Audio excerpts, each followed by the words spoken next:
don't know, if you're not sure that Yahweh is his name, Yahuwah, he's your dad. He knows that we're living in the shroud of darkness right now. What did Paul say? We all see through a glass darkly. We don't know. But can we get two things right that we do know? We do know that it is written that love Yahweh with all your heart. Love your Creator with all your heart. If you don't know his name, you're not sure.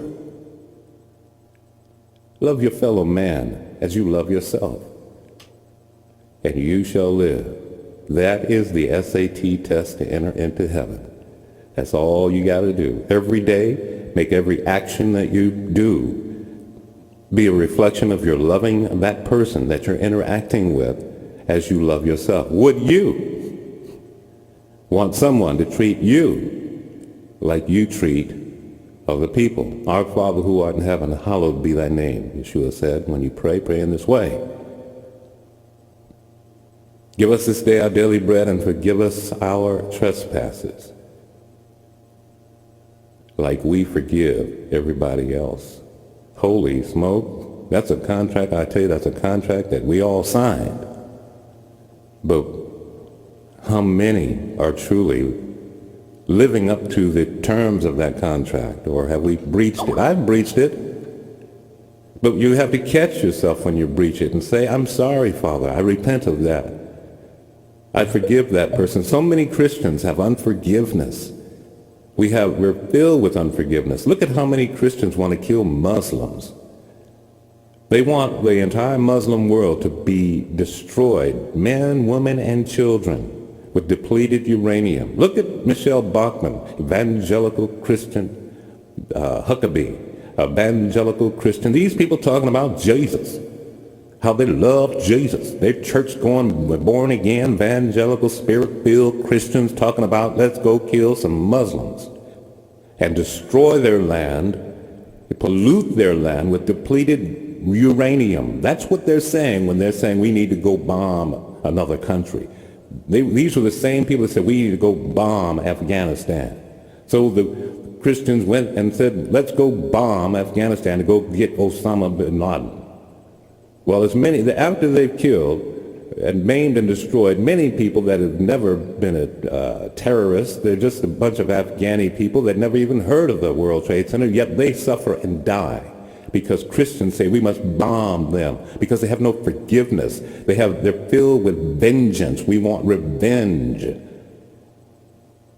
Ooh, and Yahweh saw that back in 2001. Shook his head. It's on now. The judgment of the American Christian began September 11th, 2001, when Christianity said, I don't care if it was, I don't care, I'm not even going to discuss whether it was an inside job or not. That's irrelevant. It doesn't matter if it was an inside or outside job. What's relevant is the response to it. The response to it was vengeance. Whoever did it. We were told it was 19 Arabs from Afghanistan. Osama bin Laden was in Afghanistan, from Saudi Arabia. So he takes a vote. He asks the people. He tries to get the people. Bush tries to get the American people in his corner. Let's go get them. He builds up vengeance. Revenge. This was a revenge. He exploited. What Bush did was exploit a human weakness that Yahweh had already mended by saying, vengeance is mine, not yours.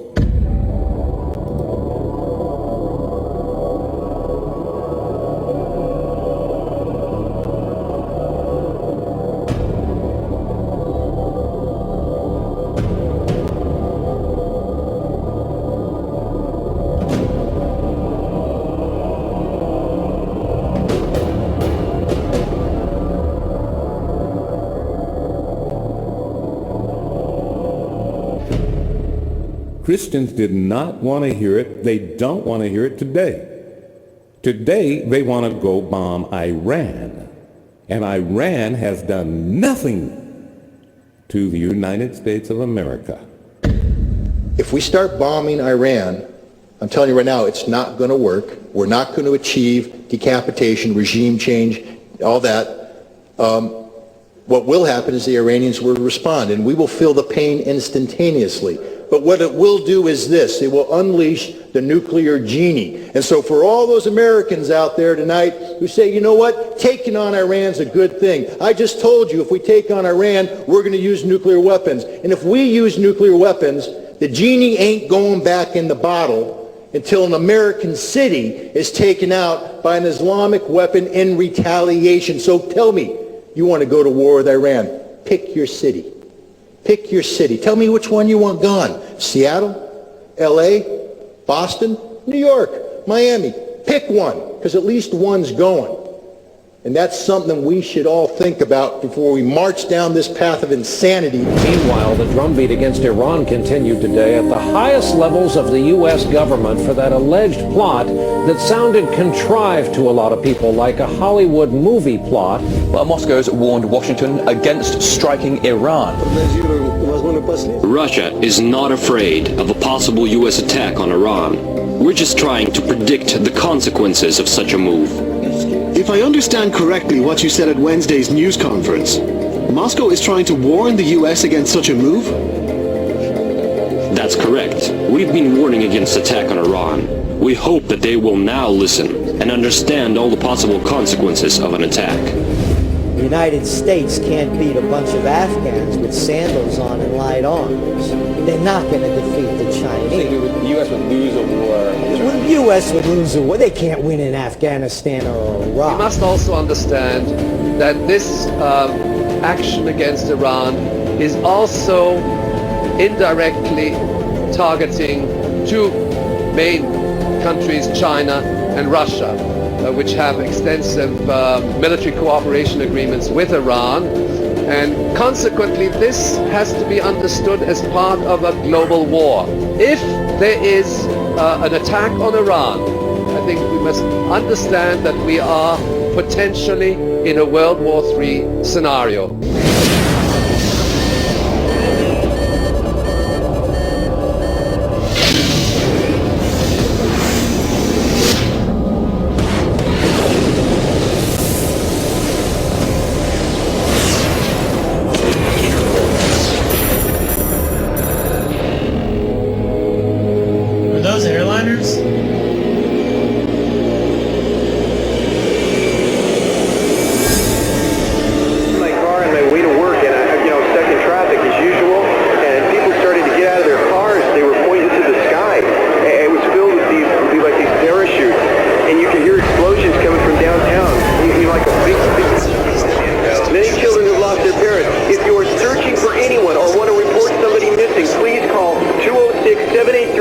Has joined us here in the studio.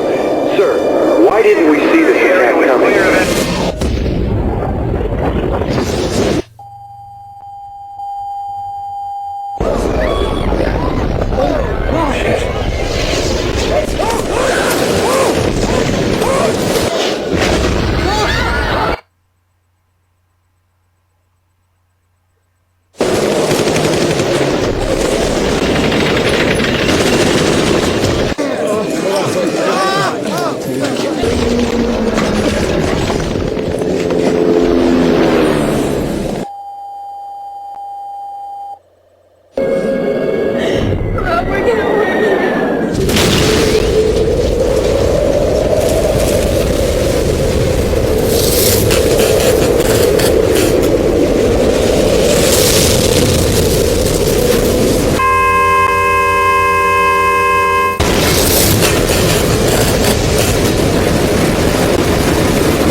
You see how they are exploiting the apostasy. These people have fallen away from the truth that Yeshua gave to us. What does he say to do with our enemies? Love those who do harm to you. Do not return evil for evil. Love your enemies. You try to put that into some of these zealot Christians' heads. We have to go kill, maim, and destroy. Islam is an anti-Christ religion that intends through violence to conquer the world. And I'm very honored today to have one of the truly great leaders in America, a moral compass, a spiritual guide, Pastor Rob Parsley, who is here. The fact is that America was founded, I'm going to stagger you right now, America was founded in part with the intention of seeing this false religion destroyed. Muhammad received revelations from demon spirits, not from the living God. I want to say thank you for being here. I want to thank you for, Rob, for your kind introduction. America has historically understood herself to be a bastion against Islam in the world. For your leadership and your guidance, I'm very grateful you're here, sir. In fact, I'll tell you this, I do not believe our nation can truly fulfill its divine purpose until we understand our historical conflict with Islam. And I want to assure you, he should be talking, not me. When it comes to Islam, now the greatest religious enemy of our civilization in the world, it's dangerous. We were built for the battle. We were created for the conflict. We get off on warfare.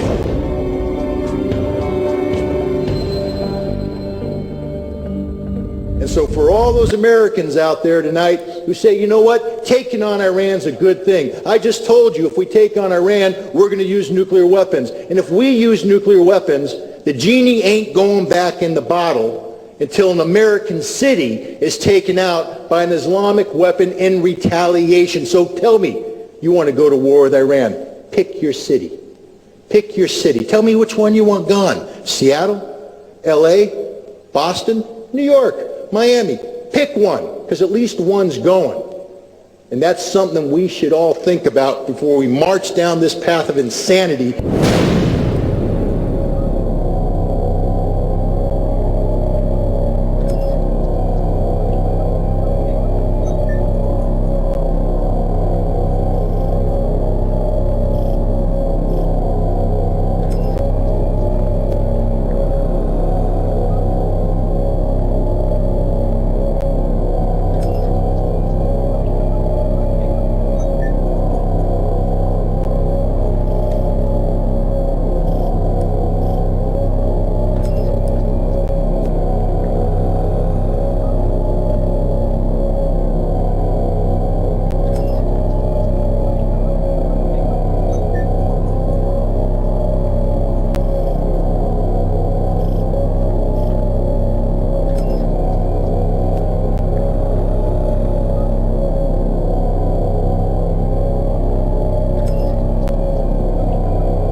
So there still was something that we could coherently call a country based on our social and historical traditions. It doesn't exist anymore.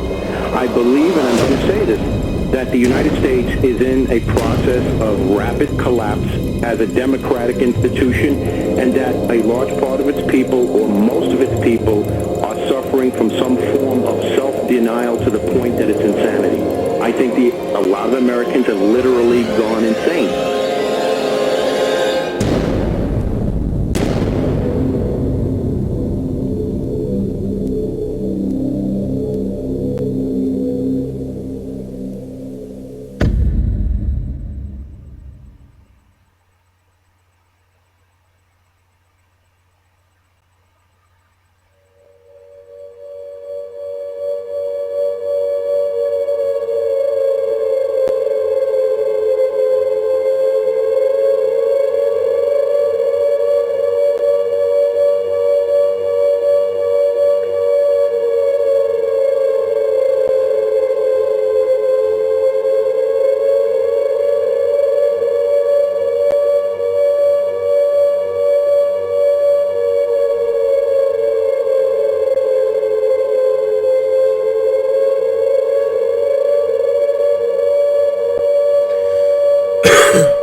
All right.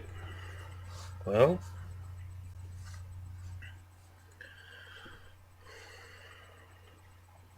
I'm sorry if my face is part cut out, but I played that video for the simple fact of the condition of your churches today. And when I scan and see the atrocities, I see the words on these doorposts or on the doorsteps, and what I am seeing is the phrase Ichabod, which means the glory is departed. And when I stop and think about that for a moment, it makes a lot of sense, sadly. I don't like admitting that. But it's the truth. And the glory has departed from the assemblies, the congregations, long time ago. It departed when we embraced first day of the week worship back in 321 when it became law. When you read in Daniel, I think chapter 7, that the little horn will speak pompous words against the Most High, and he will think to change times and laws. And that's exactly what happened in 321 when he changed the day of rest to the Lord's Day, or from Saturn's Day to Sunday, from the 7th day of the week to the 1st. And yet we embrace that.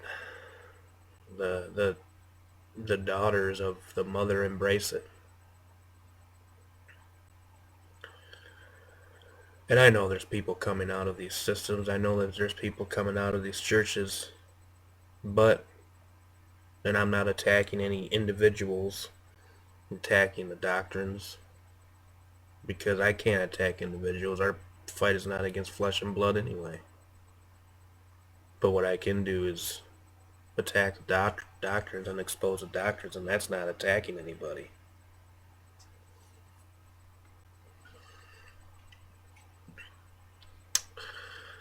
The glory has departed.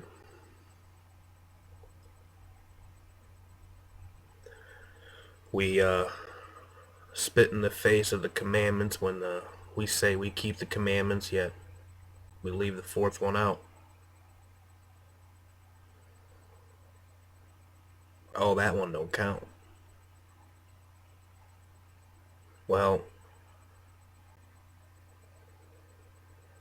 I know one thing. You break one of these commandments, you break them all. And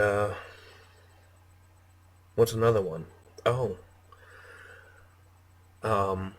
this worshiping of Israel, the current state of Israel, when there are so many scriptures that is clear that it is a spiritual Israel now. And yes, there is Jews that that believe in the Messiah and believe that Yeshua came and died on the cross. You know, they believe the whole thing. But for the most, I hate to say it, and I come out boldly and I say this, that in the most part, Judaism has a spirit of Antichrist. Why? Because they are unbelief. They don't believe that Yeshua paid the price for sin. They don't believe that he was the Messiah. So,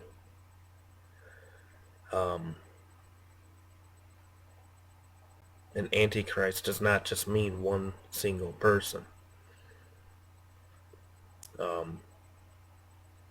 We have drinking from the poisons.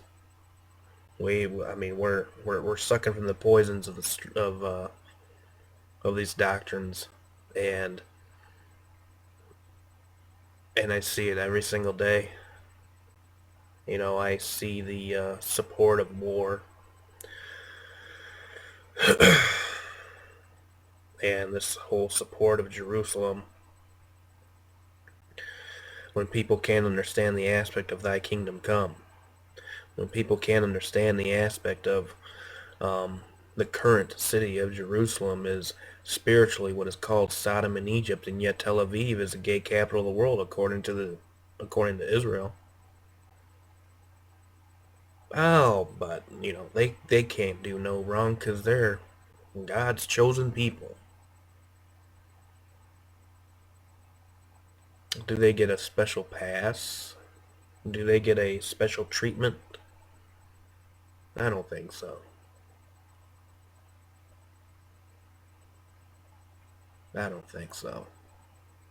Yahweh's not a respecter of persons. And that's another reason why I see the word Ichabod on these, you know, congregations. When it comes to money, I see Ichabod. And without naming an individual, I'm just going to use this for an example. You have an individual that sells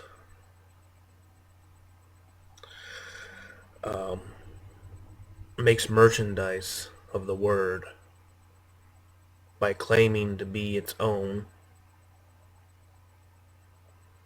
makes merchandise of the flock by auctioning off paintings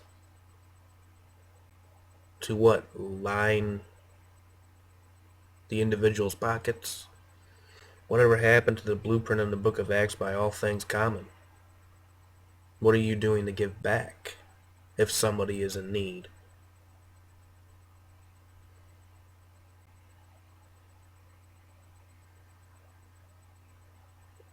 See, the tithe is not supposed to be give to the preacher and let the preacher sulk in his own glory while he feeds you poison from the snake that spews it.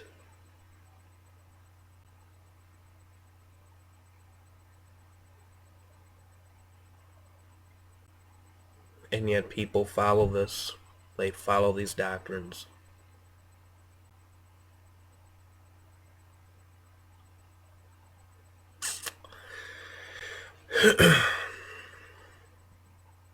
And in for a rude awakening. You're in for a huge awakening. The church, or the body, the bride, is not ready. It's not. I see it every day. There's still a lot of purifying that needs to go. I see a lot of spots. Definitely not spotless. I see a lot of wrinkles. It's because we have taken in these strongholds and we have ran with it. We believe what other people say instead of going to the Word itself.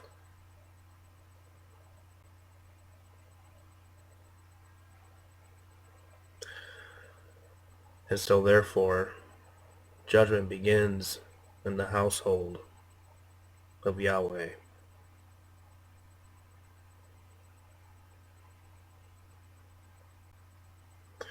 I don't delight in sharing these things.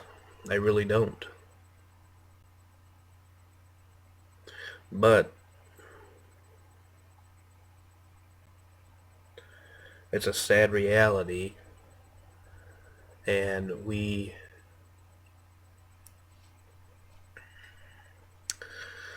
have to come to grips with.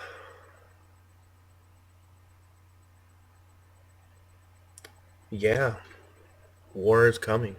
It's part of judgment, not wrath.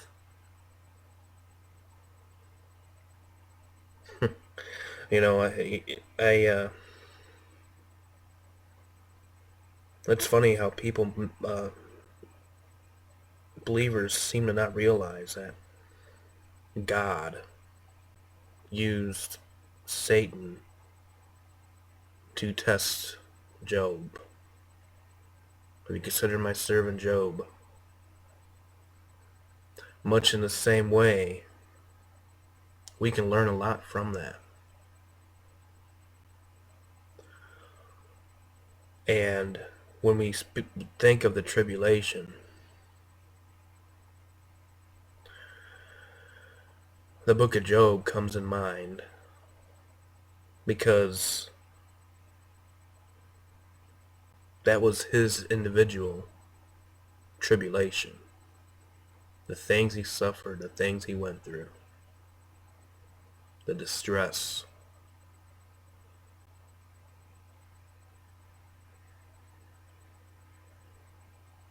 The troubles, the mocking, the scoffing, the hurt, the pain, physical and spiritual.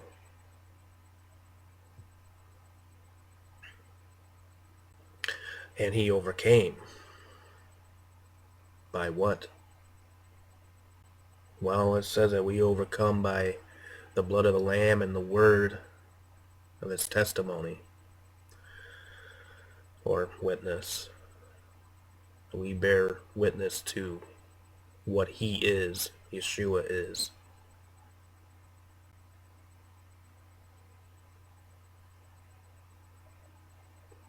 And no offense to any of those that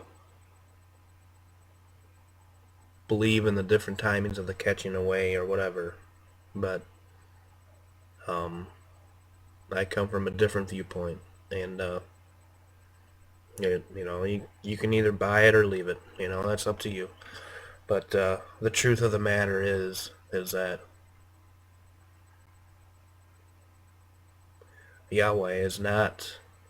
I don't think he would want the church in the condition that it is in right now, especially when there is probably, and I'm not going to say for sure, but probably a very small, minute, that are preparing to go through this, who think without a shadow of a doubt that there is no way that we can go through any harm.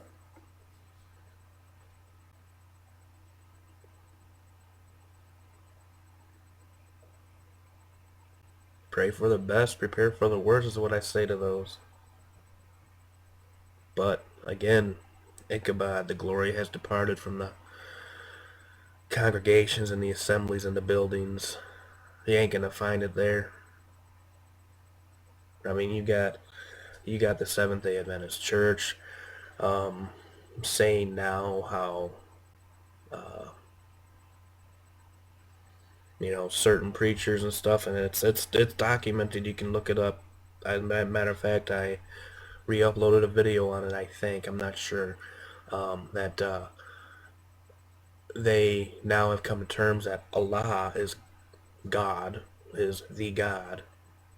And no offense to the Muslims, and I'm not attacking you individually, but again, I attack the doctrine, and the doctrine, I believe, is false. The Muslims don't believe that Yeshua was the only begotten Son that came down and died and rose again. They don't believe that. And I'm sorry, but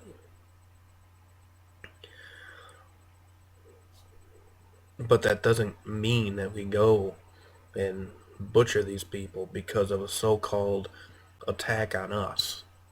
Vengeance is mine, saith the Lord, I will repay. Love your enemy. Forgive those who despitefully use you.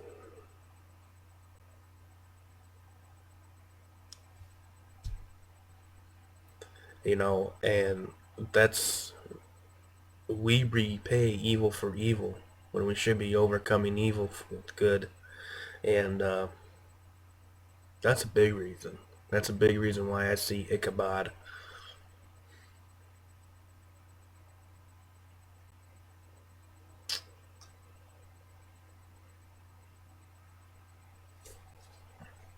I want to take you to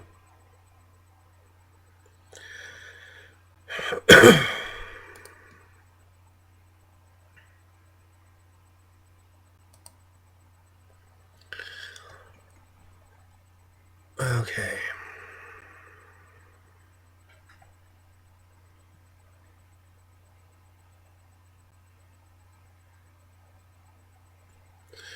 This right here is basically sun worship in Christianity, and this is what I was alluding to earlier when I first started speaking. And it's the true Sabbath. The fourth commandment, it states that the seventh day is the Sabbath. I mean, if we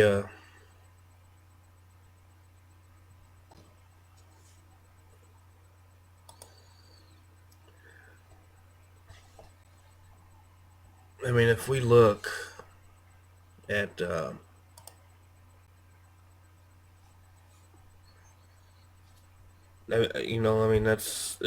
simple. And I mean, no, we don't follow it. Many don't follow this. There's a lot that are coming out of it, and there's a lot that are coming into the truth. But of course, I mean, the Hebrew people didn't call it Saturday because that is the name of another pagan deity, so it was called the seventh day. During the time of Yahushua HaMashiach, the day of rest was the seventh day. At first, the true followers of Yahuwah and his son Yahushua were keeping the seventh day Sabbath. But as they were killed off and died, and time had passed, the day of rest got changed to Sunday. March 7th, 321 AD, by the way. The day the Roman pagans worshipped the sun, Sol Invictus, the invincible sun. Constantine was said to be the high priest for the Sol Invictus, which was carried on from Babylon, which was carried on from Egypt. Constantine was said to have conquered in the sign of the cross, or the Shiro.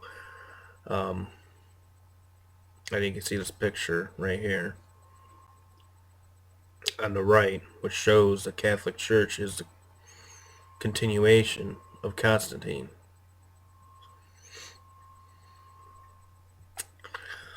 (321 AD), Constantine enacted the Sunday law, enforcing that the day of the sun should be a rest day.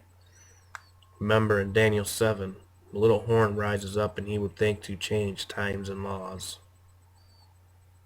or change the seasons,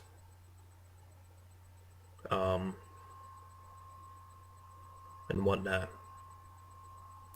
Change the seasons and change the commandments, basically, which they did. This brought all the sun worshippers into the church with their money. And the Catholic Church continues this observance. The Catholic Church is the mother of all the Christian churches. And I'm just speaking of the Christian churches here. I'm not talking about Judaism or the Jews. That's another topic. There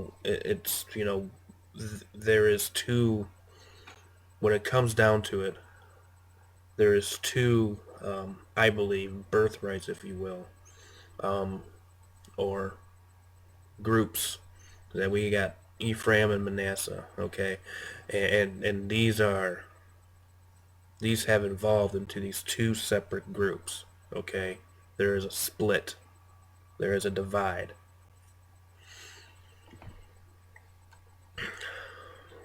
So I'm concentrating on just the Christianity at the moment. So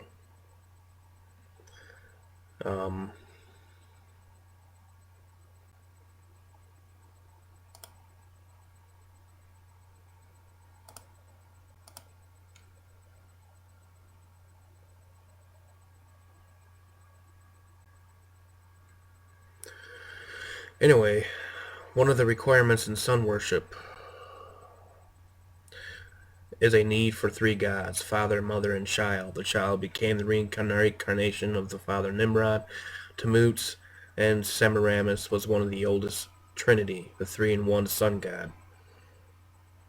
And we know that the Bible states that the earlier Jews were worshiping Tammuz, Ezekiel 8:14, then he brought me to the door of the gate of Yahuwah's house, which toward the north, and behold, there sat women weeping for Tammuz. This tradition is still alive today in the Christian churches, starting with the Catholic Church. They have continued this form of sun worship. Constantine was the emperor who enforced the Trinity in 325 AD. Constantine himself was the high priest of sun worship. Sol Invictus, he continued the religion and called it Christianity. So there's where the term, coined phrase, Christianity came from. The Catholic Church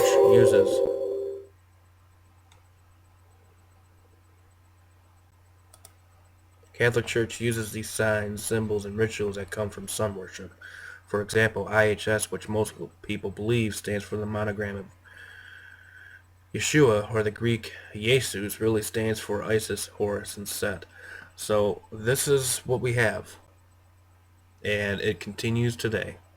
So when I say Ichabod, the glory has departed, it has departed from the assemblies a long time ago. That is why I'm going to close with this statement.